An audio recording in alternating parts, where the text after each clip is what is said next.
Ceritane menungsa nglanggar perintahe pangeran nurut kitab suci.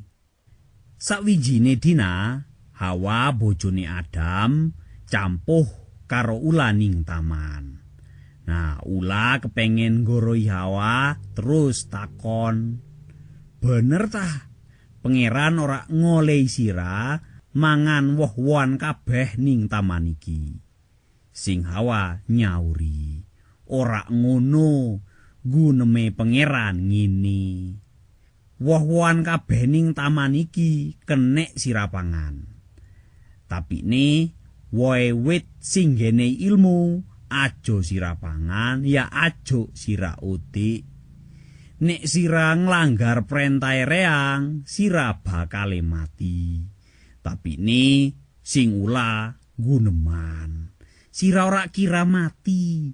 Nek sira mangan woh iku, sira bakal tiru pangeran, terus sira bisa weruh sing apik katik sing elek."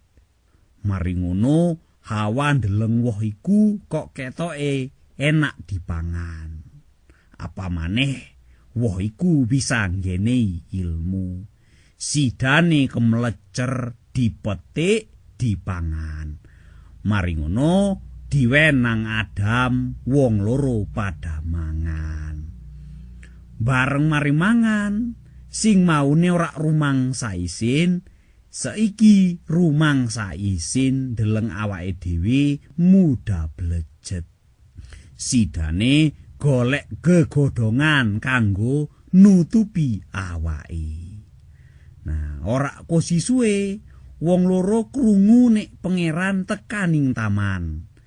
Terus wong loro pada singitan ning isore wit-witan merga wedi nang pangeran.